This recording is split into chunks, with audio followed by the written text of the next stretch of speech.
Hi guys, this is Hirosaki. This story is all about what if Naruto had been raised by Kakashi his entire life, and how would raising Naruto change Kakashi's life as well. Before we start, kindly like and subscribe to this channel, and look over the description box for the author of this amazing storyline. Welcome aboard. Chapter 33, Mission Team Up. Team 8 was once more in front of the Hokage and his staff, as they reported a completed mission. Although it was just a dog walking on, although Kiba didn't mind it so much, plus Akamaru got to make some new friends as well. But as Kurenai was making the report, he couldn't help but be bored. He was sick and tired of these kid missions and wanted something better than this. When the Hokage heard the report, he was looking for other missions to give them, still all D ranked as well. Irika, who was there filling in before the new school season started up, read off all the lame, in Kiba's mind, missions. He just couldn't take it anymore. He knew that Hinata was too kind-hearted to say anything, and Shino never said much anyway, so it was all up to him. "Oh, come on, can't we do something better?" Kiba asked. Kurenai snapped at him, and he did flinch, but he still didn't seem deterred. "But we've done these kinds of missions for months now. Aren't we ready for a real mission yet? This kind of stuff is lame, and we can't get any stronger by doing this stuff. Can't we at least do a C-ranked mission?" "Kiba, that's enough," Kurenai told him in a stern manner. "I know you want to do more, but I have to think of the entire team, not just you." Kiba didn't like it one bit. "So you're saying as a team we're weak?" Kurenai noticed the reactions that got out of her other team members. Shino arched an eyebrow at that, which spoke volumes. She learned. Although she wasn't sure what the young bug user was actually thinking. Hinata looked down and she knew what the young girl was thinking. She was most likely blaming herself for this, like always. Kurenai mentally sighed thinking about all of this. Her team had great teamwork, but they lacked experience. Plus, she wasn't sure how they would deal in a life and death situation, and would like to train them a bit more. However, everyone's attention was suddenly attracted to loud sounds coming from behind them. "Where are you going? We have to wait," came a female voice. "Oh, come on, like the old man won't see us, and besides we finished that lame mission anyway," said an equally loud and familiar voice. The door was thrown open as a disheveled-looking Naruto, as he came walking in, his team following him. Sasuke with his hands in his pockets looking bored, Kakashi with his usual lazy stance, and Sakura looking worried. "Hey old man, what's the deal by having us chase that demonic furball again?" Naruto demanded of the Hokage. "Naruto!" Sakura scolded him, grabbing him by the ear, and then bowing to the Hokage. "Sorry Hokage-sama. I take it you didn't like the last mission, Naruto?" the Hokage said, smirking at the young blonde. He managed to pull himself out of the ear hold Sakura had in him. "Yeah? You know that stupid cat is insane. Next time I see that thing I'm pinning its hide to a wall." "Naruto, stop it," Sakura told him, making him flinch and cover his ear again. "But Sakura-chan, these missions are lame. I want to go on another C-rank mission again," Naruto whined to her. Even though they all remembered how the last mission had gone on, but after the time to heal from it they were all much better. They were back up to being able to do actual missions again, and Naruto was getting antsy again. "Oh, come on," Kiba sighed, and for the first time Naruto noticed them in the room. Kiba turned to Kurenai. "Come on sensei, they got to do a C-rank mission already, and now they want another one. We're ready for this, and we deserve a shot at least." "Well, actually it got bumped up to a B, so officially we haven't actually been on a C-rank mission," Naruto told him, smirking a little bit under his mask. He smirked a bit more at seeing Kiba's eyebrow to the tick thing when he was really getting mad too. "See, they already had a B, so the C-rank mission is ours. Short stuff," Kiba said to him. "What did you call me?" Naruto yelled at him. "You heard me, runt." Kiba smiled, knowing that Naruto was sensitive about his height. Some of the girls in their class had been taller than him, and Kiba made sure that he never heard the end of it either. Besides, it was riling Naruto up too, just as he knew that Naruto did the same to him. It was just an odd thing the two of them did in their friendship to one another.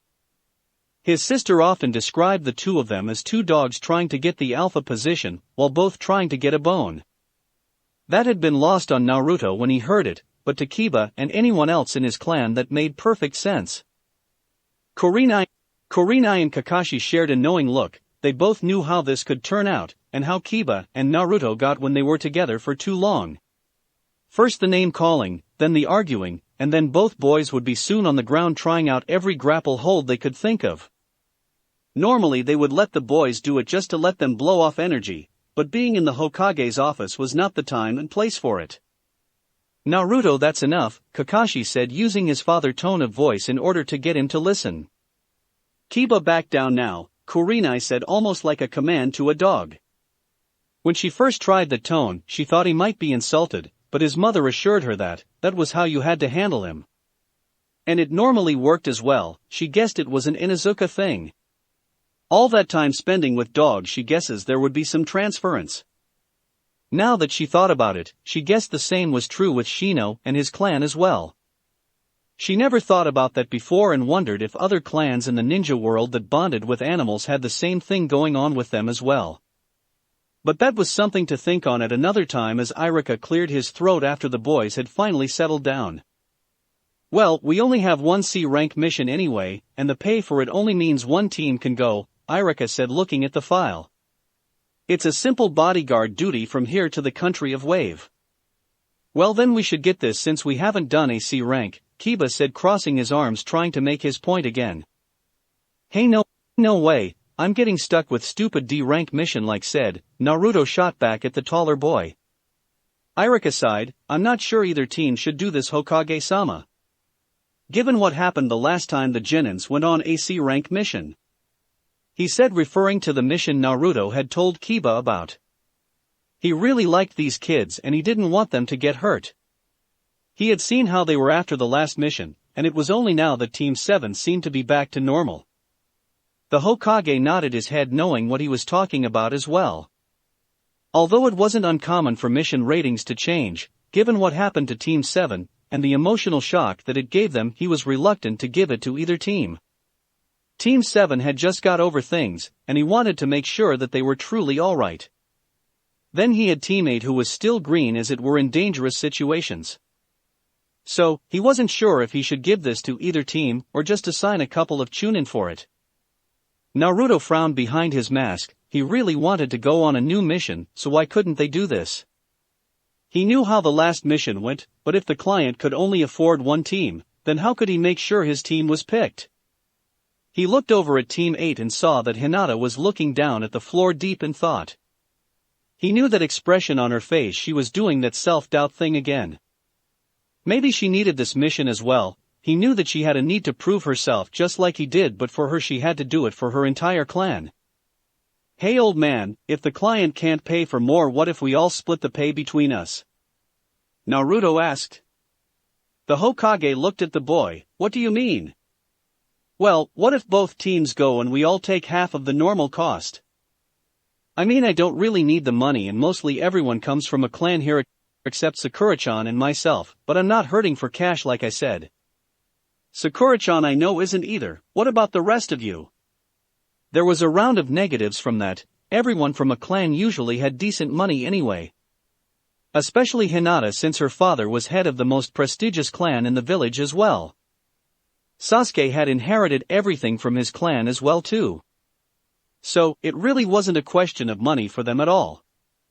The Hokage thought about this. If they were willing to take a pay cut, he could send both teams out. Since Team 8 needed more experience and Team 7 had the experience, it would balance out. Plus, if things got too dangerous like last time, they would have numbers on their side. They would also have 2 Jonins with them as well. As he thought about it, he also thought about how it would be to deal with the kids if he said no to them. Naruto and Kiba would be the most trouble, and the last thing he needed was to deal with them acting out like that. Plus, the client might feel a bit better about the number of ninjas he was getting, so in the end he decided that it might be good to agree to the idea. Very well, then I'll make this a joint mission between Teams 7 and 8. The Hokage said finally as he started on the paperwork. The reactions varied, although the genin looked pleased at the thought of going on this mission. Hinata herself felt great about this for two reasons. First was that she was going on her first C-rank mission. This would be her first real mission and first time outside of the village. The second was the fact she would be spending time with Naruto on the mission as well. She blushed a bit as she thought of that, and she hoped that she could work up the courage to express her true feelings for him. For a while now she had been wondering if she should or shouldn't say anything. But a few days ago, Naruto had been kind of depressed, and when she asked why he told them about the sparring with Niji's team, and how Sakura had said she was seeing Sasuke. She knew that Naruto had a crush on his teammate, but although she felt bad that he was depressed over it, she knew now that with him not chasing after the girl anymore she had a chance now. So, who was the client? Kurenai asked, breaking Hinata out of her thoughts. Ah yes, please send in Tazuna, the Hokage said. A moment later the door opened and an old man with gray hair, a beard with glasses stepped out. He was dressed somewhat poorly and smelled strongly of alcohol as well. He staggered a bit, showing that he had been drinking before the meeting as he looked at the people in front of him. He seemed to be studying them and forming an opinion. A bunch of damn kids? The two adults I don't mind, but what's with this? I thought I was paying for ninjas, not a punch of wet behind the ears children. Tazuna said. Hey! Both Kiba and Naruto shot at the man, as well as a cold look from Shino, and a small glare from Sasuke as well. We are ninja. Great, a boy that smells like a dog and a midget in a mask thinking they are playing ninja, the old man sighed seeing the two boys. Kakashi sighed at this. The mission hadn't even officially started and already he knew that this was going to be a very long one. He made a mental note to make sure he brought some aspirin, as he could already tell that Kiba and Naruto would not get along with this man on the mission, and it was a long way to wave as well. Later. By the large gates of Konoha both teams were getting ready, well, the majority of them. There were still two members still not counted for, and they were the Hatake men. So far both were an hour later and Kurenai was getting impatient. She remembered that Kakashi was generally late as some sort of personal rule for some reason. However, she wasn't sure if Naruto picked up on that habit. Do you two have any idea where the Hatakes are? Kurenai asked the two members of Team 7. Sasuke just shrugged as Sakura looked a bit embarrassed for her late teammates. I honestly don't know. Naruto is usually one time, but our sensei, well. Sakura trailed off, not sure what to say. Hey guys. Everyone looked to see Naruto walking with a backpack, happily walking up to them.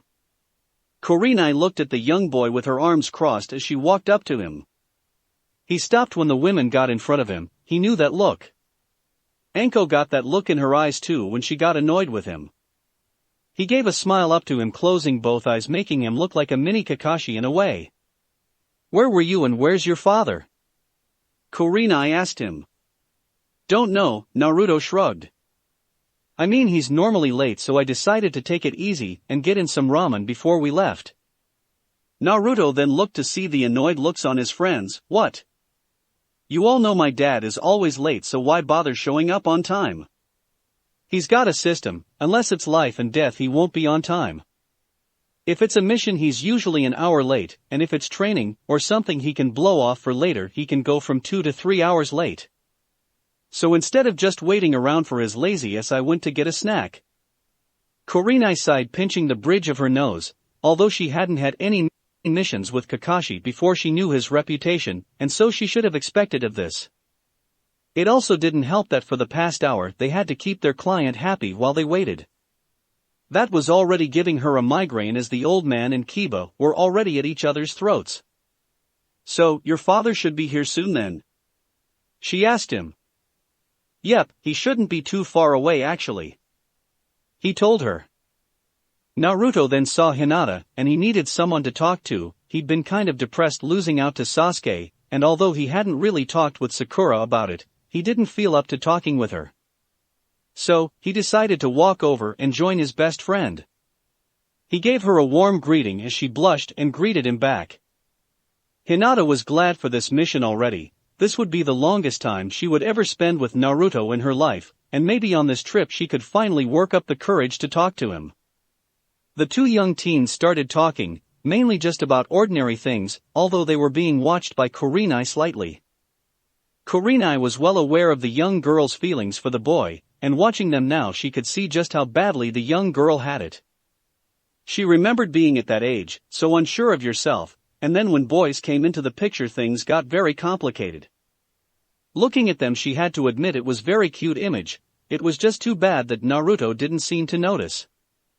Although how he never noticed was something that she couldn't figure out, but then again Naruto seemed to have an odd intellect. At some points he could catch on or figure things out in surprising ways, but sometimes he could be so dense it was frustrating. The boy was just totally unpredictable, but there had to be a way to get him to listen. Also, she wondered why not one bothered to tell him. Well, Sasuke she reasoned didn't care, Sakura had her own reasons, he and his teammates she had asked too embarrassed if Naruto found out that she liked him. Kurenai shook her head at just how complicated things could get in relationships, but as Anko always told her that was part of the fun of it all. Perhaps she could use this mission to help the young girl out. Hinata was turning out to be very precious to her, the young girl had such a pure heart that Kurenai couldn't help but care for her. She cared for her entire team and that was why she had been nervous about taking this mission, she didn't want to see them hurt. Maybe she shouldn't take things so easy on them, but this was her first team and her first job as a jonin. It was then that finally Kakashi decided to show up, he gave some lame excuse as usual, but Kurenai just tuned him out.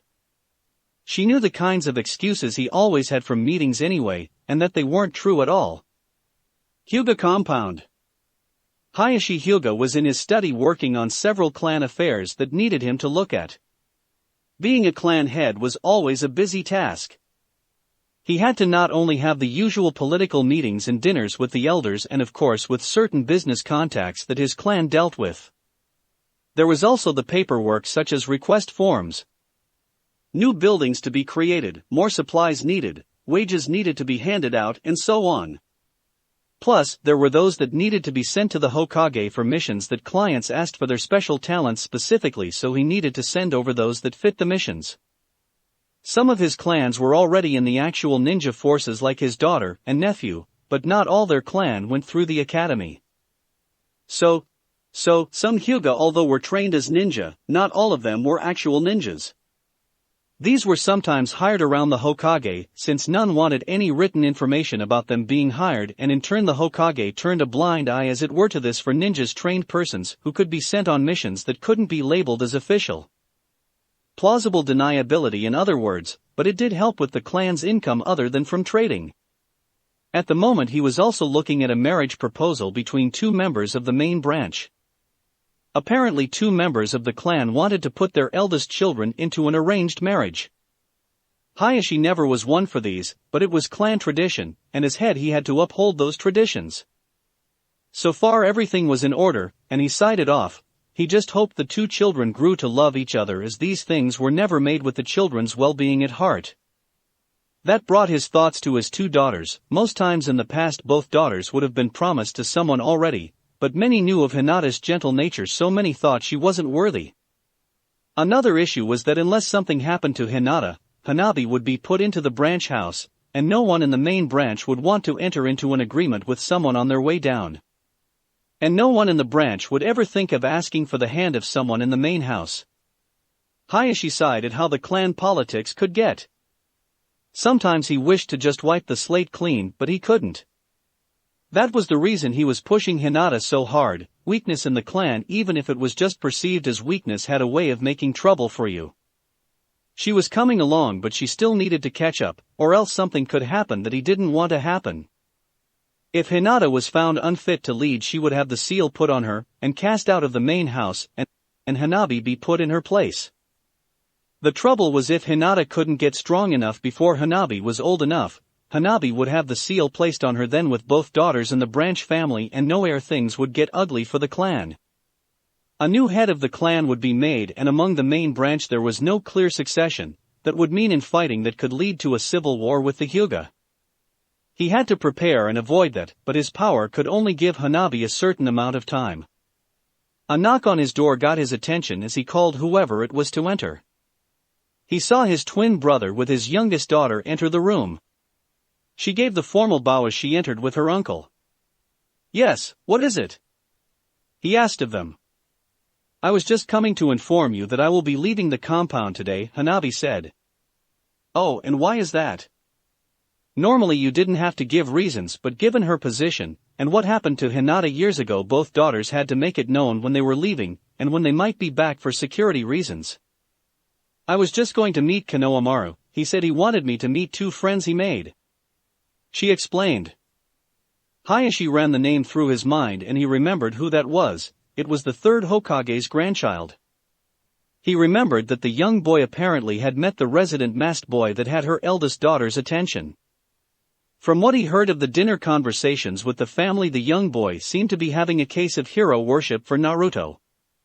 "You seem to be seeing a lot of the boy lately," he said, slightly judging the reaction out of her. "He's my first friend, father, at least outside of the clan. He's a nice boy and he's fun." Hanabi wasn't sure what was going on with her father, but he seemed to be studying her for a bit. "Very well then, enjoy your time," he told her, and she gave a small smile and bowed before leaving.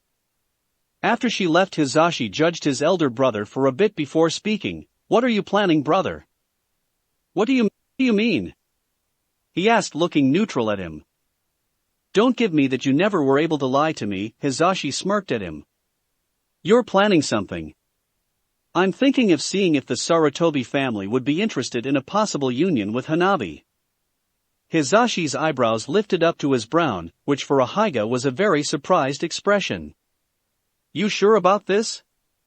"She knows the boy and seems to like him. I know it's not much, but if they accept, she doesn't have to go through with it," Hayashi told him. If she was promised to a high-ranking family like the Sarutobi, then the elders wouldn't put the seal on her. It would be an insult to the Sarutobi family. It would protect her at least long enough to give Hinata time to become strong enough to lead and protect her sister. Hizashi read the undertone there. He knew that his brother tried to save him from the fate of the seal that was on his brow now as well, but he had failed in that. He never had any malice towards him, but it was obvious that his elder twin still felt like he had failed his younger brother. "Well, it's a good plan, and who knows, she may even fall for the boy. Anyways, I just wanted to let you know that Hinata has left the village." Hayashi nodded his thanks. He had been unable to see her off because of business, but he silently hoped that his daughter would be okay. She was so much like his lost wife. It hurt at times, but he had to remain strong. "I just hope this mission will help her. She still has a long way to go and time is starting to run out. Within a few years I might not be able to protect them anymore, and they will have to learn to be strong and stand on their own." Hizashi nodded his head gravely. He knew full well what he meant. He had been there when his son had gotten his seal, and it hurt to see his son with that mark. Although at the time Niji didn't think much of it, but he knew that at any time a main house member could give his son immense pain, and the only reason it hadn't happened was because of how closely related Niji was to Hayashi. "I pray for her safe return, and she is with the Hataki boy as well," Hizashi told him. "You know how he can always get her to try harder and reach new levels. Maybe on this mission he can help her find some more strength." Hayashi nodded again. That was one thing he was hoping for as well. The boy was unpredictable, and yet seemed to bring out the best in people. The boy also tried his hardest at everything, and if he kept that up he could one day be a good suitor for his daughter. But he had to prove himself, and already some of the elders didn't like the boy for what was inside of him. But so far Naruto had proven himself to a few when he saved his daughter all those years ago. If he could keep that up, and if either he got a clue or if his daughter could tell him her feelings, things might work out. He smiled sadly, knowing how much his wife would have loved to have been here to see this. But he could enjoy it for her in the meantime. Chapter 34, Trouble on the Road.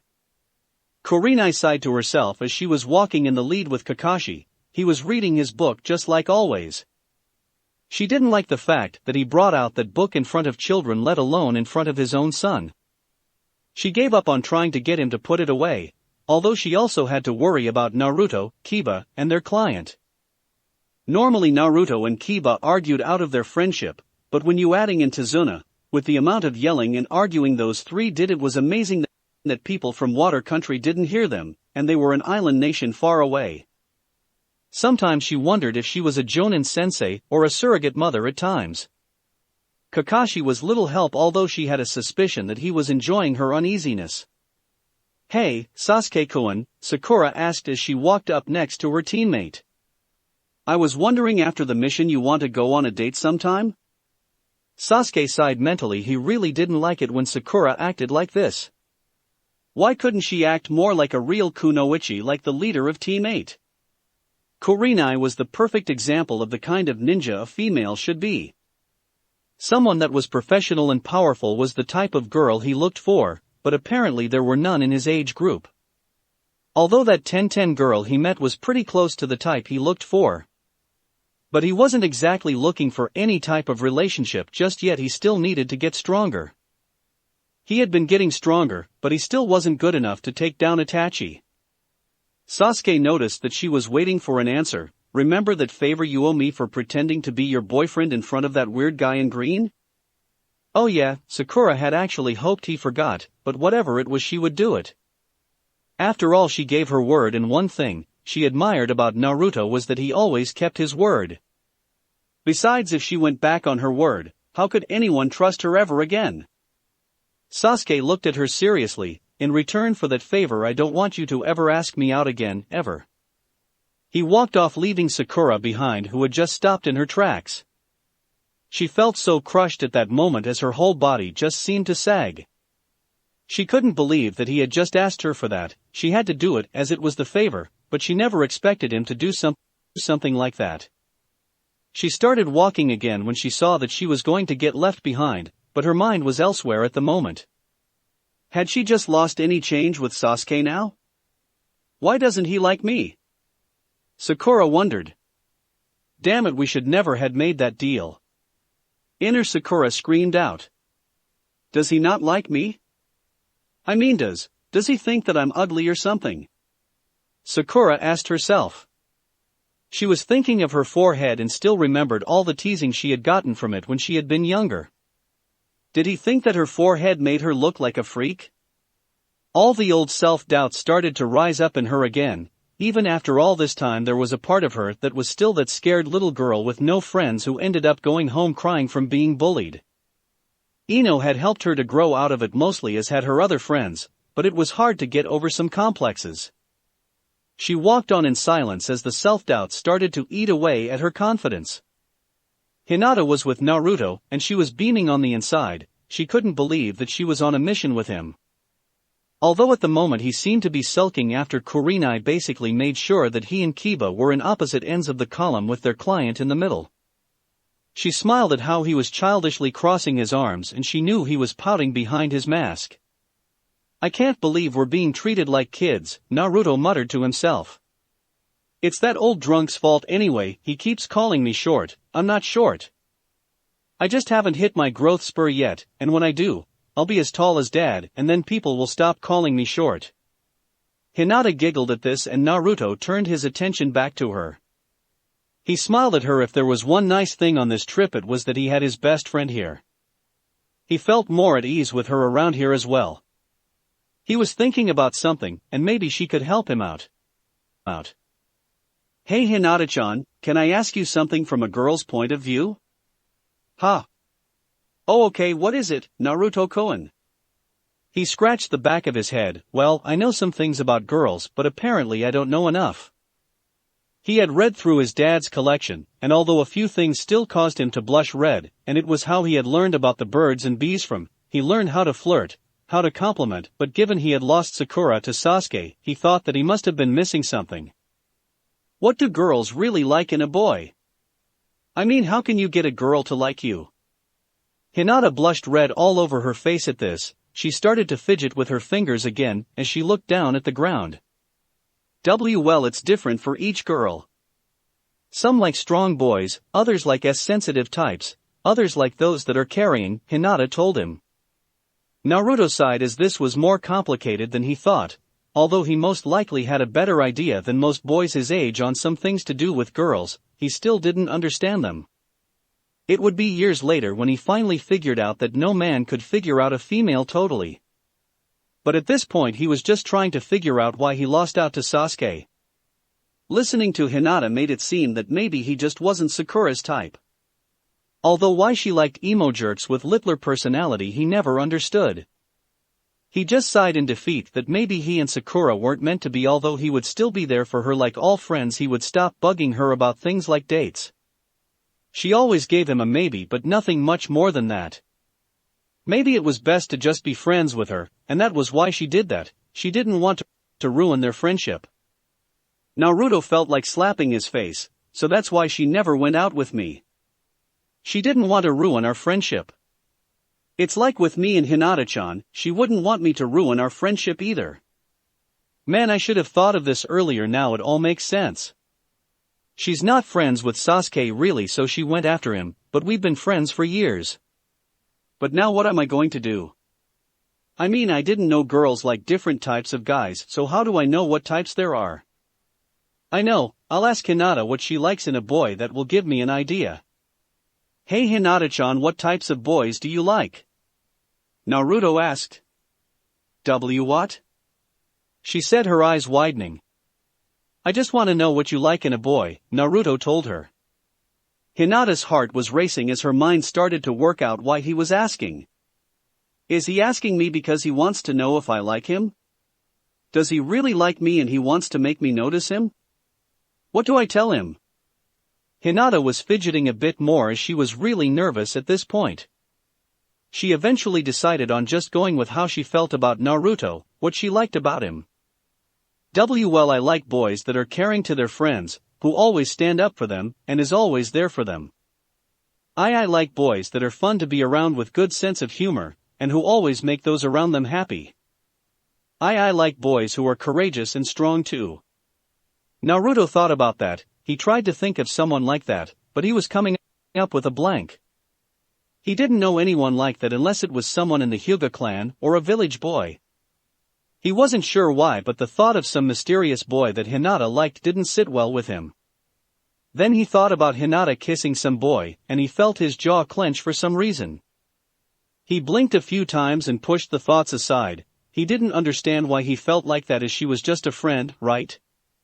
As the group walked on, Kurenai noticed a puddle of water on the road. Normally it wouldn't be odd, but it was the only one on the road, and there hadn't been any rain for 3 days. She focused on it and noticed the illusion wrapped around it.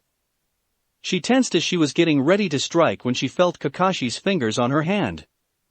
She felt his fingers start to quickly tap out a message. It was one of the few ways a ninja would communicate with each other when they couldn't talk. The message was short, but when she put it together in her head, her eyes snapped to him. She couldn't believe that he wanted to test out their teams like that. He didn't show any signs of anything other than reading his book. Kurenai was thinking of going against it, but then the thought of why he would do this to his own team came into her mind.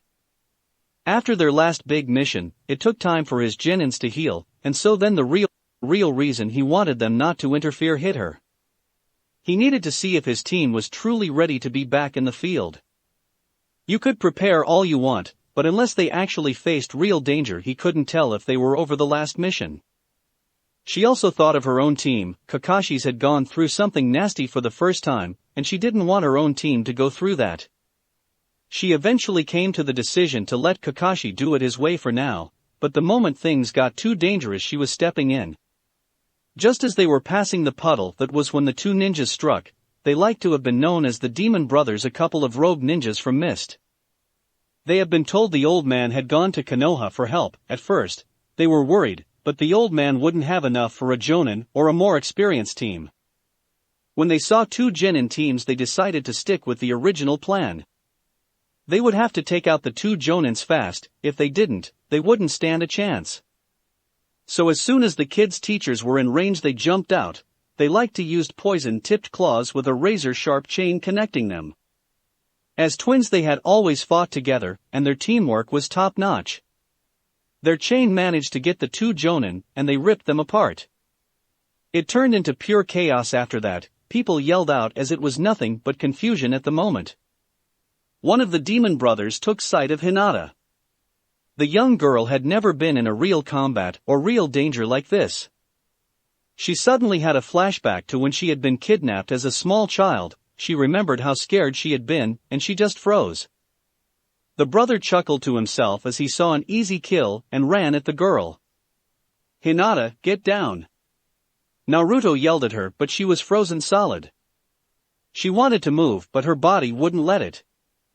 Naruto's father told him all kinds of stories on how some people react to their first time in danger. Hinata had frozen, and if he didn't do anything she was going to die. He jumped at her, grabbing her with his arms as he pulled her to the ground with him. He grunted, feeling something slice his forearm, but he didn't pay any attention to it. "Hinata, are you okay?" he asked, still protecting her. Hinata looked at him as his focus came back into reality. She nodded her head and Naruto nodded back as he quickly got up and pulled out the sword on his back, getting ready for a fight. Kiba already had to dodge one of the enemy ninjas as Akamaru tried to bite down on the leg of that ninja. He quickly jumped back and tried to kick the small white dog, but he was faster and jumped out of the way. Kiba tried to get in close with his kunai, but the man blocked it with his claws, and was suddenly pulled back by his partner. The ninja sailed through the air as he went to attack another in their party. Sakura found herself between the razor chain between the two ninjas. She quickly got out her tonfas and placed them up in front of her, with the length of the weapon running parallel with her arms. They protected her arms as the chain grinded against the metallic weapons, making sparks fly out. She had to close her eyes to protect them. Shino raised an arm and from the loose sleeve of his gray coat many tiny black insects started to fly out. Like Kiba's clan and their dogs, he had a mental link with his bugs and told them to attack and drain the two of them of their chakra. Sasuke was already attacking them with his own sword, but the brothers were proving a little faster than he was. He wanted to take off the weights on himself, but the enemy weren't giving him a change, so he just kept up with the attacks. He activated his eyes as they turned into the red Sharingan that his clan was known for. The moments of his enemies became easier to see and predict. Everything became sharper and clearer when he used his eyes like this, and it was with this he noticed Naruto making hand seals, and not just any ones either. He can't be serious in using that, he thought to himself. Everyone clear the area. Sasuke gave them a warning. There were a few that weren't certain why Sasuke said that, but they moved out of the area anyway, because they all figured out something was up. Naruto finished his jutsu as he made a couple of clones, and to those that knew him that was odd as he usually made a gang of them. The two clones each went after one of the brothers. They didn't see much point in worrying and tried to attack the clones. What they didn't know was that although Naruto could make a huge number of shadow clones, it took a lot more energy to make exploding shadow clones. The two clones exploded, sending the twin ninja brothers off flying. Although they flew in two different directions, the chain that connected them snapped them back together as they slammed back into each other in midair and landed onto the ground. It was actually kind of funny, and if it wasn't a life and death fight, the kids might have found it pretty funny. "Did you kill them?" Sakura asked Naruto, looking at the smoking ninja. "I don't think so," Naruto said to her, looking at the bodies. Although he got over killing that last ninja, he didn't want to have to do it again too soon. When they heard a groan coming out of the two of them, and saw them move, they figured out they were still alive. With them down, it was easy for Shino to command his bugs to swam them, and eat up enough of their chakra so they wouldn't pose a threat anymore. "Geez, Naruto, give us some warning before you do something like that," Kiba told him. Naruto scratched the back of his head. Sorry about that, but hey, we got them, right? But what about Kurenai and Kakashi-sensei?" Hinata asked, worried. "What about us?" Everyone turned to see Kakashi leaning up against a tree with Kurenai standing next to him. "Why, Yuri alive?" Kiba was shocked by it. "Kiba, didn't you notice the replacement technique we both used?" Kurenai said, pointing to the pieces of wood that were where the remains of their bodies should have been. Kiba smacked himself in the face and groaned. He had been so taken by surprise he hadn't noticed that they had replaced themselves with the wood at the last moment. That move had saved countless ninja from nearly dying a lot of time through history. "Now then, I think you all did a good job," Kakashi said. He was proud of how well his team had done. They seemed to have gotten over the last hard mission. He got out a piece of rope from his backpack as he walked over to the brothers. "Now I think it's time we deal with the two of them," Kakashi said. When the two demon brothers were tied up, everyone was gathering their things. Akamaru was walking up to the two ninjas. Something was off about their scent that he had noticed. There was a strong odor about them. He started to sniff, and the strange scent seemed to be only on the claws. While his master trained as a ninja, he too was trained by the older dogs of the pack.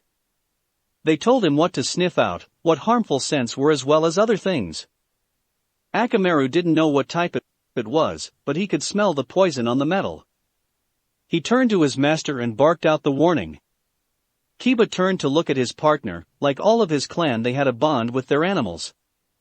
It was kind of like a bloodline ability in a way, how they bonded with their dogs, that allowed a deeper understanding with them and of other dogs in their clan had.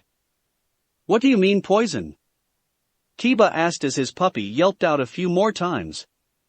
"Hey Kurinai-sensei.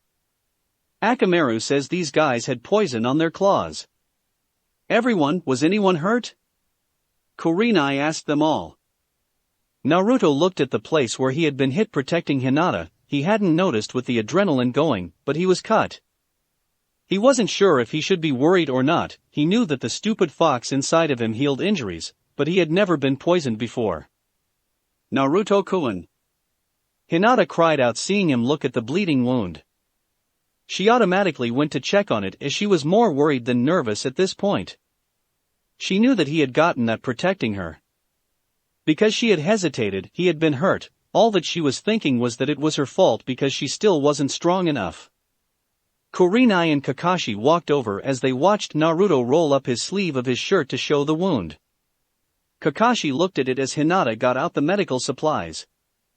"Well, it looks like we're going to have to get Naruto an antidote, but I'm not carrying any anti-poisons on me. How about your team, Kurinai?" Kakashi asked her. She shook her head as her team didn't carry that. She didn't think it would be that dangerous, and some ninja used special poisons that needed a medical facility to cure.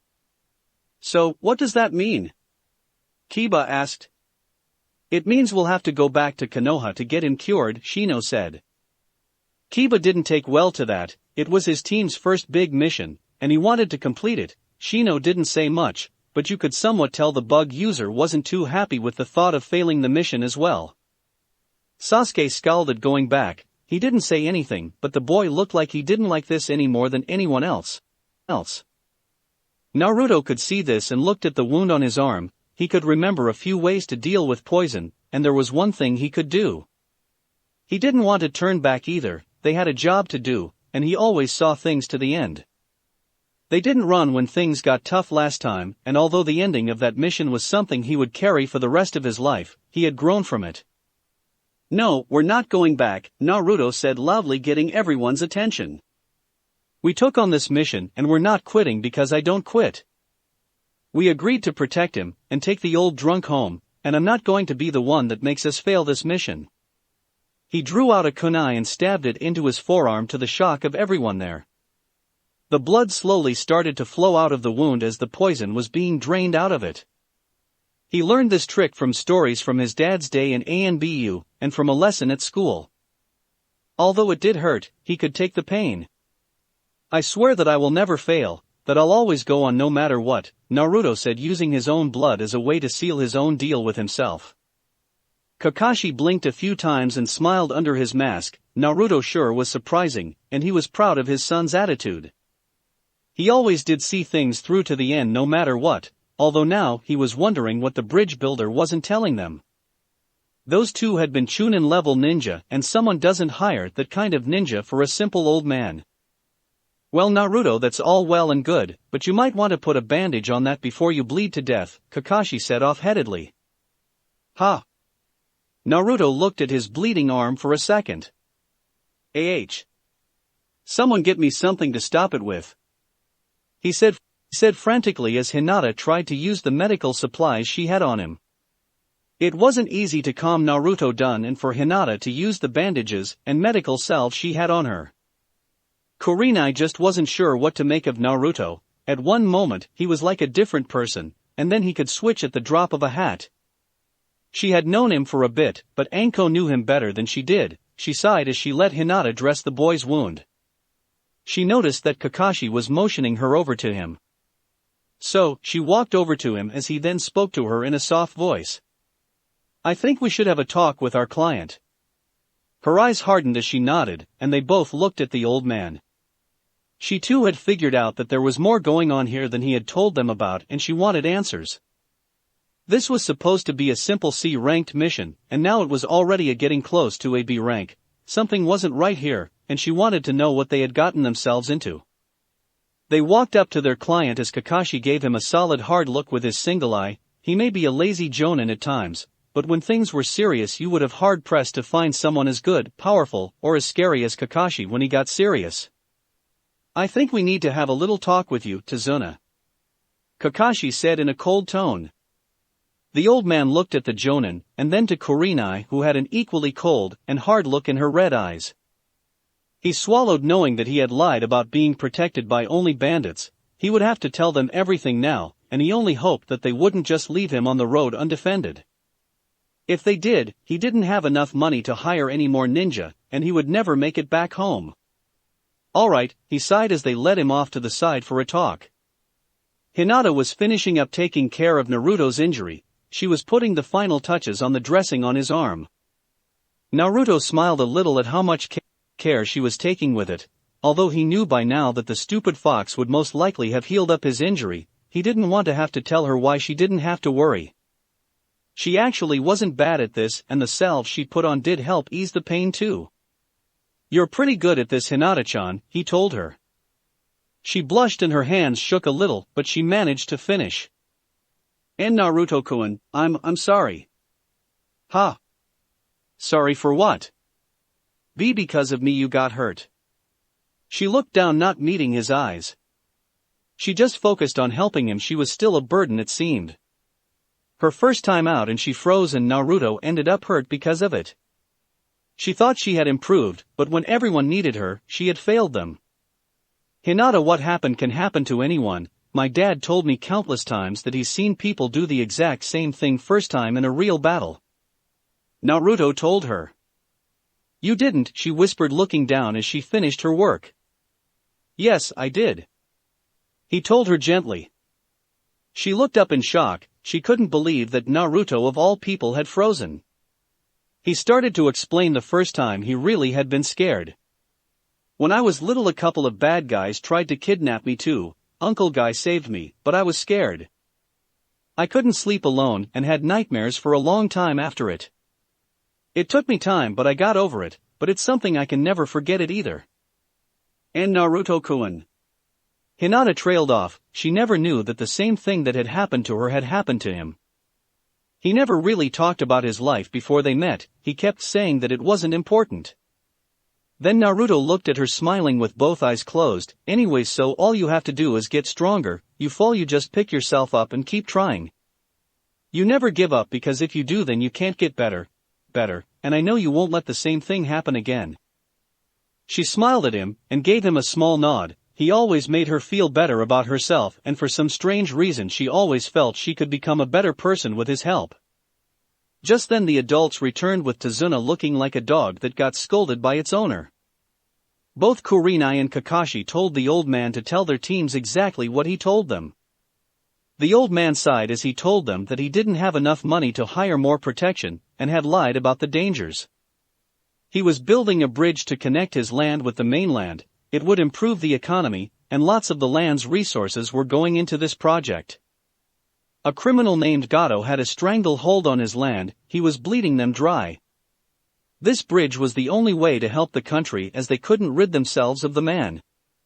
He was on his way back to complete the bridge, and had found out that Gato had hired people to kill him. Without him the bridge would never be built, and his people would never get out from under Gato's control. With the story out of the way, Kakashi asked both teams if they wanted to continue the mission. They had been lied to about what the mission was, so they were within their rights to refuse the mission now. But Naruto didn't like that one bit. He stood up and said that he'd never back down from a mission no matter what happened. Kiba was just as eager as well, and he too wanted to continue, Sasuke nodded his head as he didn't feel like quitting as well. Sakura looked a bit uncertain, but with both team members for it she couldn't abandon them, so she agreed too. Shino gave a silent nod and Hinata didn't want to keep going as well. She needed to prove to herself that she could do this. If she couldn't, then she didn't deserve to be a ninja. Kurenai sighed. She knew that she couldn't talk them out of it, but she did convince Kakashi to send one of his summoned dogs back to the village with a message. One to have Hunter Nines or Abnu to come and pick up the demon brothers, and to inform the Hokage that the mission seemed to be a bit more than it was. She just hoped that she didn't live to regret the decision to continue this mission. Chapter 35, Mist and Ice. The teams made their way on to Tazuna's home. After the encounter with that last group of ninja, they were being a bit more on guard this time around. Little was said on their way to the village, although he told them they would need to hire a boat to get them to his village, as the bridge of course wasn't completed enough for them to travel on. They mainly tried to keep going on being quiet, hoping not to draw out too much attention. The atmosphere was a bit tense as they made their way. They entered into a forested area that was near the large body of water that separated Wave Country. There was a dirt road that they were taking. It was an old trade route to the country, although no one really used it anymore thanks to Gato. Kakashi didn't like to take this route as it was too exposed, but Tazuna wasn't a ninja, and would only slow them down if they tried another method. He just hoped that because this route was old, any forces wouldn't be watching it. Naruto was looking around the forest. He didn't want to get surprised like last time, and this time he would be a bit more ready. He cast a worried look to Hinata, and he knew that she had trouble believing in herself, although he didn't know why. She was one of the strongest kunoichi that he knew in their age range. She was the daughter of the head of one of the most powerful clans, and she had her family's bloodline and fighting style.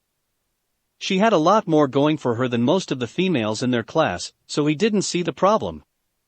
He was wondering what to say to her, but wasn't sure as he didn't know what the exact problem was.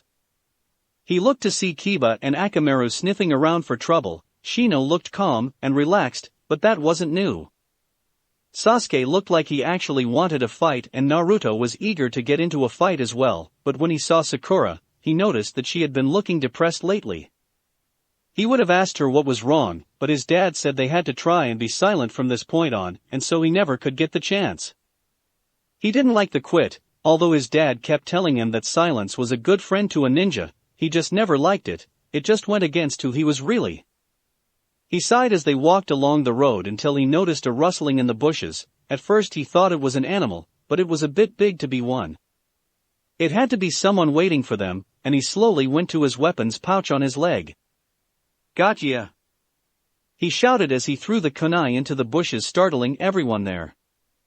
Everyone turned to see what was going on, only to see a small little white rabbit hop out of the bushes. "Oh man, Naruto, you need to loosen up some," Kiba laughed. "Naruto, how could you?" Sakura yelled at him. It was a harmless bunny rabbit. "And Naruto-kun." Hinata agreed as she watched the little white bunny hopping along. She hoped that Naruto hadn't hurt the little rabbit. It was a cute little thing, and she bent down towards it. The little white rabbit seemed to regard her for a moment before slowly going towards her. She was surprised at this. The rabbit seemed to be a tame animal, and not some wild one. Hinata was thinking someone might have lost a pet as she slowly petted the small animal. "I think he likes you," Sakura said, smiling at the cute little animal. Hinata smiled as she dug into her backpack for something for it to eat. She found some small baby carrots she took for some snack food, as sometimes people didn't take the right kinds of foods with them on missions. She knew that Naruto would have carried a lot of instant ramen on him, and she made sure that he at least ate something good for him at times. She handed the small carrot to the animal as it sniffed it and slowly started to eat the offered food. Hinata giggled, feeling its whiskers tickling her hand. Kurenai sighed, knowing that the young girl would most likely want to keep it now. At least Akamaru didn't seem to mind the other animal. She was thinking of saying something when she noticed how hard Kakashi was staring at the rabbit. "What? Haven't you noticed that the rabbit is tame?" he asked her, and she looked at it. It was odd, but it could have been a pet, but there had to be more to it than that to get Kakashi so intent on it. It was just a small white rabbit, so, wait, it was white. They were in the wrong part of the land and the wrong season for white rabbits to show up.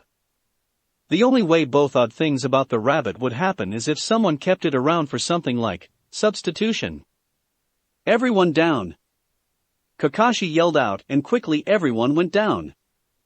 A huge wind seemed to fly just over their heads, although it wasn't the wind exactly, but the after effect of a giant sword being flung through the air, just missing them all. Everyone turned to see the sword being caught by a tall man. He wore no shirt, but his mouth was covered in bandages. There were some types of camo-style clothing on his arms, and although he looked strong, he wasn't like a bodybuilder, and yet he swung the giant 8-foot-long blade like it was nothing. Kakashi and Kurenai's eyes widened as they recognized the man right away. Well, I was wondering what happened to the demon brothers, and look what I found. 2 genin teams. Guess the old man got a bit more protection than I was told he could afford. And I see we have Kakashi Hatake, the copy ninja of Konoha, as well, he said in a cold killer's voice. He looked at Kurenai, studying her for a bit.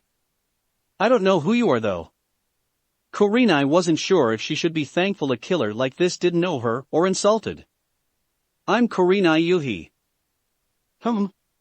Might have heard of you after all, he said, thinking on the name. Kurenai knew that she was still a rookie jonin, but she had worked hard to get where she was now, and if there was one thing she hated, it was a lack of respect. But she wouldn't let him goad her into any unnecessary actions either. She had a team of genin to think about. She and Kakashi could take him on, but the kids were in no way ready for this kind of monster. There was also the amount of killer intent that the man was giving off. It was a lot of it too. Kurenai felt her teeth on edge just by being this close to him, and the look in his eyes were just as scary. They were dark and totally menacing as well. Back with the genins, they too were feeling the killing intent of the man. For a teammate who had never felt anything like this before, it was a shock for a bit. Akamaru whined as he took a few steps back, and Shino could feel the bugs inside of his body were very agitated by it. The others weren't doing too well too. That is until Naruto did what naturally came to him. He started shouting. Come on, there's only one of him, and 8 of us. Naruto shouted. He heard a growling and looked to see Akamaru glaring at him. Ops, sorry, I mean 9. Naruto, don't you remember all those times I made you study my bingo book? Kakashi yelled back to him, not taking his eyes off their opponent. This is Zabuza, a missing nin from the Mist Village. Naruto thought about it. His dad for the last year made him study the bingo book like it was extra homework. He had asked why he had to study it, and his dad had simply told him that a good ninja knew the kind of enemies he might randomly face out there. Information about an opponent ahead of time could allow you an advantage, and a ninja took every advantage they could get in a fight.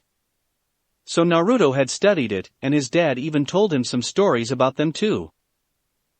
Let me think. Naruto had remembered a lot of stuff in there, but he was trying to place the name. Oh, I remember now, Zabuza, also known as the Demon of the Mist, right? Demon of the Mist? Kiba asked him. Oh yeah, why was he called that again? Naruto thought, trying to remember. Naruto, he was called that because the Mist Village used to be called the Blood Mist Village, Kakashi said, still keeping an eye on the man in front of them. Their genin exams were different than other villages. At the end, each student was put up against another to a fight to the death. All year round they were comrades and friends, but in the end, they would end up killing at least one of them or die by one of them at the end of their training. Oh, I remember that now, Naruto said as it brought back memories of Anko once using that as a bedtime story. He hadn't slept at all that night thanks to her, and he got that name Demon of the Mist because, oh. What? Sakura asked him, not liking the look on his face. I got that name because I killed my entire class, Zabuza said as if he was proud of it. That's right, Kurenai said, knowing the story as well. 1 year only one student was alive, and it was him. After that they changed the testing, but everyone remembers the one student that massacred his entire genin class. Sasuke tensed up at hearing this. This man sounded like his brother Itachi. If he ever had a chance to see what kind of ninja his brother was, this was a good way to judge. This Zabuza had an air about him, the killing intent that was coming off the man was insane, and he could feel the fear in his heart. He checked and noticed the others were starting to feel the effects of it as well. Akamaru was whimpering with his head down at the man. He could see sweat showing off of several of them as well. "Everyone, I want you to protect our client. Let Kurenai and myself handle him," Kakashi ordered. "Yes, Kakashi-sensei," Shino said as he looked to Hinata and Kiba as they took up defensive positions around the man. Naruto didn't want to, but he held back with the others, and his team took up defensive options as well. Zabuza looked at the area around them, and he didn't like this at all. The two jonin would he trouble. Kakashi was about his level, but he didn't know about the woman. She looked seasoned in combat and sure of herself, but he wasn't sure what type of ninja she was. The kids were already defending the old man, and he would have to get by the two adults. If it was just one jonin he wouldn't mind the exercise, but as one of the 7 swordsmen of the mist he knew his limits. His eyes narrowed as he thought about his options, and he might have to play his trump card early. His partner, Haku, was waiting in the trees in case he couldn't finish the job. He was to hit him in spots with his Sinbon needles that when hitting him would simulate death. He already had a mask from a ninja hunter from Mist that they had killed earlier that had tried to kill him. After all, he had tried to kill his Mizukage in a failed coup d'état, and had hunter neens after his ass since then. Haku had just been a young boy with talents that he picked up on his travel, and was a good tool for him to use. The only problem was that the boy was still too soft for his own good, but it would look like he would need him anyway. "Haku, get out here and deal with the kids while I deal with the adults." "He's got a partner?" Kakashi thought as he heard someone leap out of the trees behind them. He just hoped that they could handle whoever it was. The genin teams were surprised when a boy not much older than them jumped out to meet them. He was tall and thin, but he wore robes, so they couldn't be sure. He also wore a mask of some kind that they hadn't seen before. "I'm sorry, but I have to fight you," the boy said in a soft voice. "Yeah, well, we're not." "Go Akamaru!" Kiba shouted out as his dog ran forward to meet the ninja. Haku saw the duo and quickly threw out several Sinbon needles. Normally these weren't used as ninja weapons, as they were very thin, and a critical hit was hard to do. But to him they were a perfect weapon, and his aim was always great. With lightning speed, he threw the needles at the boy and the dog. Both were surprised as they fell back in pain as the needles hit their bodies. "What the hell?" Kiba shouted out, pulling out the needles. "Guys, cover me while I get Akamaru." He ran to his dog to pull out the needles as Shino raised his arms. The insects came out to meet the strange ninja. Haku saw them coming and Shino noticed that the masked boy made one-handed seal. This surprised him as he never heard of anyone just using one hand to make seals before. But before he could think on what he could be doing, a block of ice jutted out of the ground. Yet again this was another surprise. How could he have done that? Shino thought as it was his turn to dodge Sinbon needles as he redirected his bugs around the ice. Ice isn't a normal elemental attack. Could this be a water type? No, it doesn't feel like it. The only thing I can think of that even comes close was the first Hokage's ability to use wood. Is this the same? Is this a bloodline ability to make ice? Even though Shino was the quiet type, he had top grades in class. It wasn't too difficult to get an idea that this boy used some kind of ice ability, but bloodlines like this were rare. He also didn't know what his full abilities meant. Unlike his, everyone in his clan had the same abilities, or like in Hinata's, but when you ran into someone with a unique bloodline you weren't sure what to expect. It left you at a disadvantage. "Everyone be careful, he's got some kind of ice abilities," Shino called out. Meanwhile with the adults, Zabuza smirked under the bandages over his mouth. "So here we are, I think I'll enjoy this. I wonder if Haku will kill them before or after I kill you too." "Don't underestimate our teams," Kurenai said to him. "Oh? I'll tell you this, if the boy's heart was as cold as his ice, he could have surpassed me by now in everything. As it stands, he's more than a match for anyone. I've trained him since a small boy, and he's the most advanced tool I've ever used." "A child is not a tool," Kurenai said. "Fool, we're all tools, all ninjas are just tools to be used and discarded." He laughed at her face. Kakashi didn't like the sounds of this. He knew that his team was above an average team, and they had handled some rough moments before. But a boy that Zabuza himself trained gave him a bad feeling. He and Kurenai needed to take him out quickly, and make sure the others were okay. Well then I guess it's time to get serious, Kakashi said as he lifted his protector and uncovered his Sharingan eye. So, the famous Sharingan, huh? I've always wanted to see it in action. Guess that means you really are serious. Very well then, so will I, he said, started to make hand seals. Don't let him finish. Kakashi yelled out and Kurenai ran forward. Zabuza jumped back as he cried out hidden mist jutsu, and suddenly a thick mist started to show up all over the place.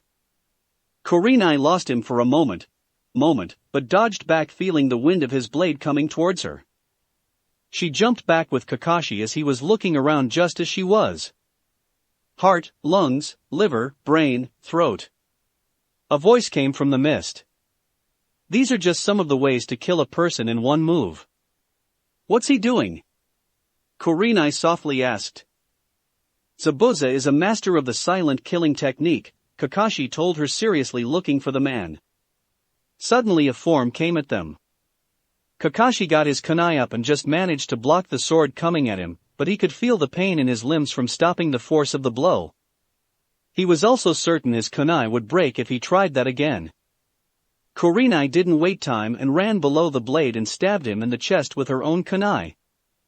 But to her surprise he just turned into water and fell into the ground. Water clones? She asked out loud. Kakashi nodded and he couldn't hear them, but he had a bad idea. Teams 7 and 8, there could be more coming towards you.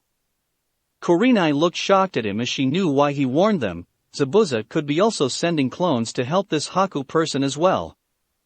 The Genins were starting to form up. They had to protect their client, but also, they had to deal with the ninja in front of them. It might not have been so bad, that is until a thick mist started to show up around them. Zabuza's mist was thick enough to mask a person from sight, unless we're at least 15 feet in front of them. This made long-range attacks useless, but it still affected Haku. What the hell is going on? Naruto shouted out.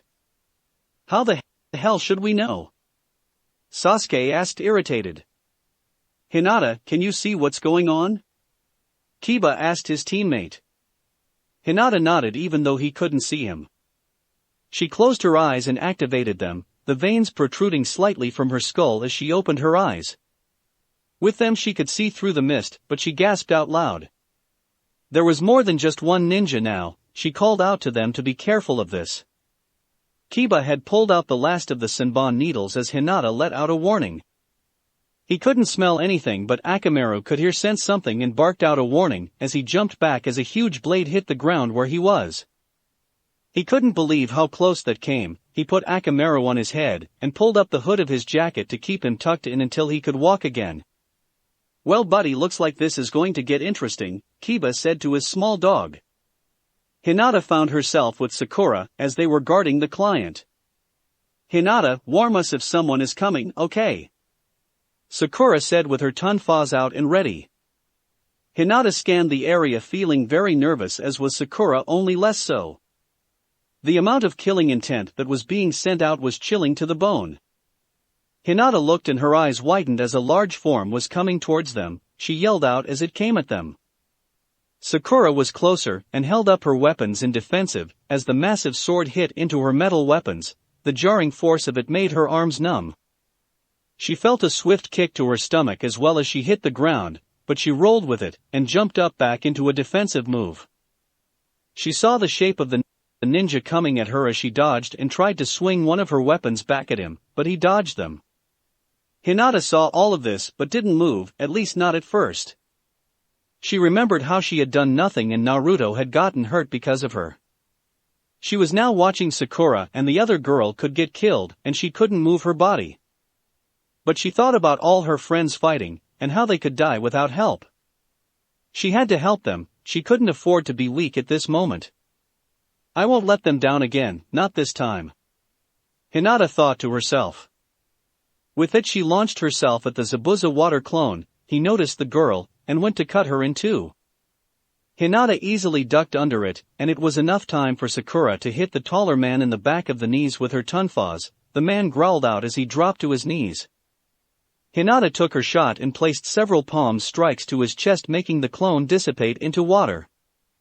Sakura gave Hinata a thankful smile, and Hinata smiled back, feeling better that this time she had managed to help instead of just freezing up like last time. Hinata, can you also tell the others what to do if they need help? Hinata nodded her head. Shino, Kiba-kun needs help, he's over to your left. Naruto-kun, there's someone behind you. Hinata shouted out. Naruto turned and pulled up his family sword to block a blade, only to find himself flung back a few feet from the huge sword. Oh man, that's a big sword, Naruto muttered as what looked like Zabuza charged at him. He jumped back from the mist ninja and, putting the sword down for a second, started to make several of his own clones. Alright, ugly, try and take on all of us. The clones charged the other clone, but the massive sword cut through most of the clones. If that's all you got, kid, you're going to die very soon. Oh yeah, well, I don't die so easily. Naruto shouted out, making more and more clones. Kid, this is pathetic, the Zabuza clone said, killing all the clones easily enough. What he didn't know was the Naruto was going to use the same trick he used on the demon brothers. It worked out so well that mixing in shadow clones with exploding shadow clones was becoming a winning strategy with him. As soon as there was an opening, one of the clones latched onto the leg of the Zabuza clone, and an explosion was seen and felt. There was a small gap in the mist as the concussion blew away the mist. Naruto looked to see all his clones had been taken out, but so had the other Zabuza. Yeah, I got him. Naruto-kun, Sasuke is in trouble. Hinata called out to him. Naruto could hear steel on steel and guessed that was where Sasuke had to be as he ran towards the noises. Sasuke was having a hard time again, the masked ninja. The other boy was fast, really fast, faster than he was. He got in close, but the boy's taijutsu skills were better than his, and those Senbon needles were a major pain as well. He had to use his sword to block most of them, but a few still got through. He jumped back to get some room as he put the sword into the ground and started to make the hand seals for his grand fireball jutsu. The large fireball headed for the ninja, and Sasuke smirked, seeing that the other ninja wasn't going to dodge it. There was an explosion, but as soon as the smoke cleared, he was surprised to see that their ninja was still there, only in what looked like a piece of ice. The side facing him almost looked like a mirror instead, that it didn't reflect anything back. I'm impressed, it's been a while since anyone has made me use this technique, Haku stated. Unfortunately, I can't allow you to stand in the way of Zabuza-san's dream. If you don't move aside, I will be forced to deal with you. Do your best, Sasuke said. Very well then, demonic ice mirrors, Haku said, and suddenly Sasuke found himself surrounded by the ice mirrors, but they all held an image of the masked ninja. At first, he thought it was an illusion like that woman he fought before, but when the Senbon needles were thrown, they were all real. His eyes couldn't see an illusion this time like the last time he was in something like this. This time they were all somehow real.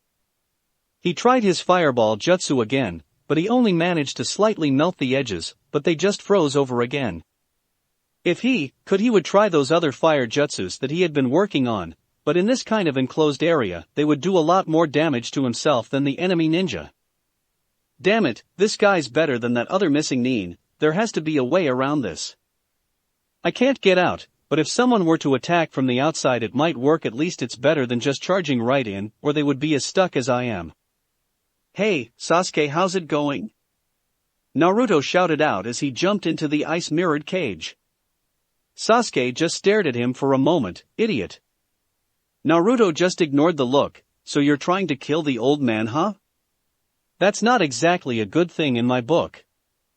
I don't want it, but to protect Zabuza's dream, I will do what's necessary for him, Haku said as a hail of senbons from all direction came at them. The boys did their best to dodge and deflect them, but there were just too many of them. Many hit them over and over again. They tried to fight back, but Haku was just too fast. Naruto tried to make shadow clones and attack each mirror, but Haku was able to attack each one in the blink of an eye. The boys weren't doing well, and they were running out of ideas. Shino and Kiba had managed to find the girls and the old bridge builder, they decided to keep together as they could see the others although the sounds of battle could be heard. Shino said that they had to protect their client, and they needed to ensure his survival. There were some mutters against it, but he could be very persuasive when he had to be. But for Hinata, she could see that Naruto and Sasuke were in real trouble.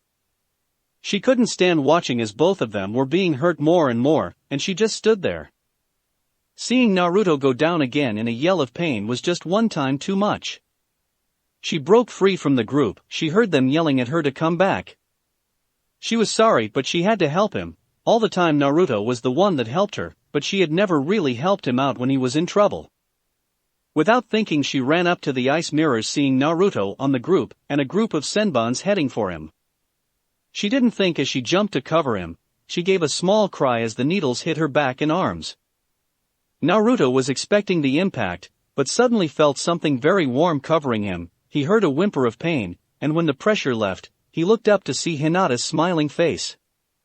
"Hinata. Hey, are you okay, Naruto-kun?" she asked him. "Hinata, you're hurt," Naruto said, seeing the needles inside of her. "I had to help you. You've helped me so much in the past, it's only right I do the same." She gave him a small smile, but winced feeling some of the pain in her body. He cried out and held her close to him. As she looked a little unsteady, Haku saw this and couldn't help but feel sad at the sight. He didn't want to kill them, but it looked like the girl meant a lot to the boy, and what he had to do gave him no joy at all.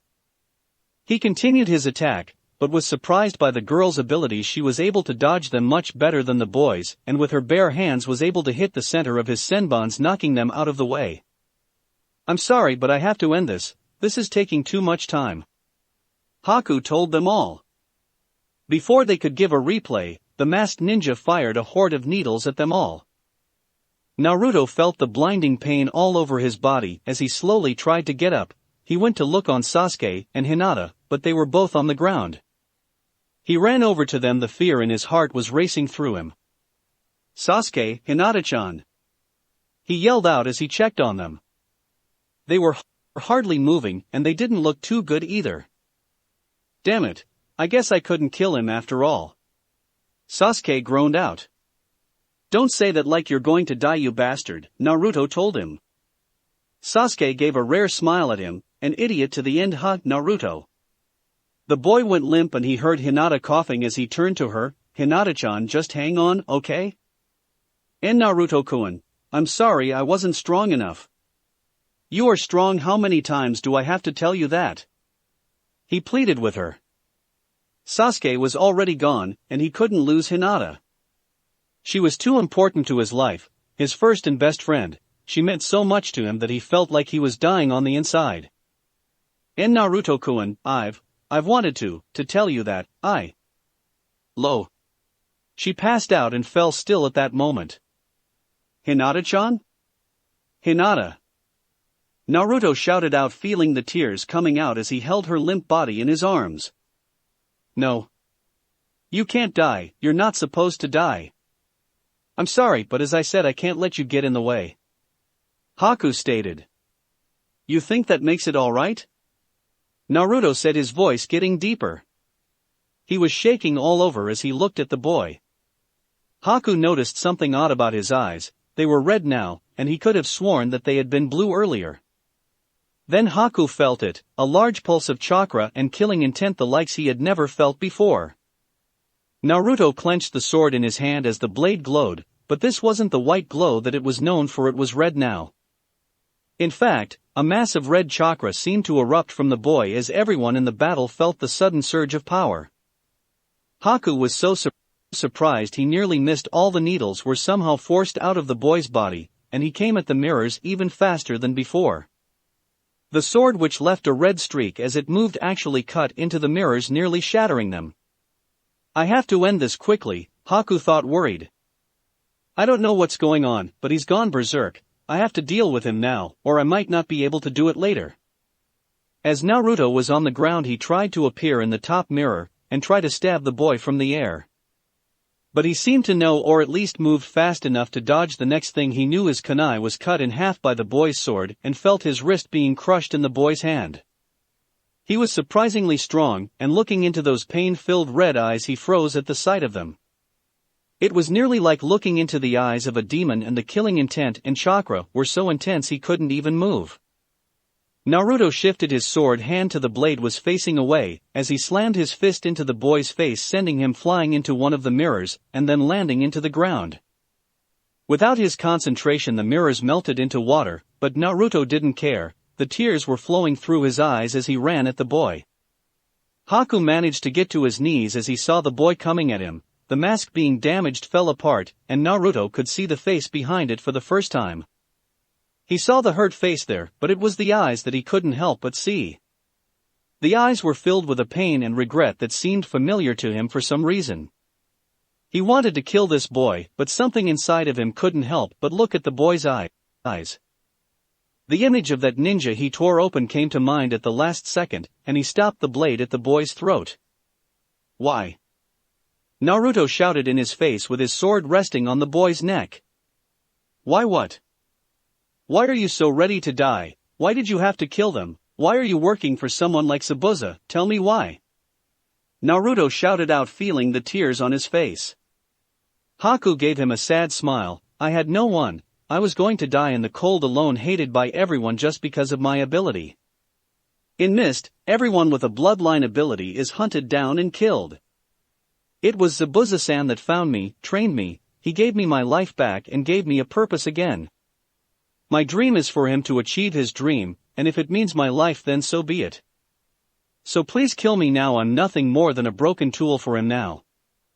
I'm worthless to him now." "A tool? That's all you think you are?" Naruto asked. "All ninja are tools to be used by others," Haku told him simply. "I don't believe that. We are not tools, we're human first.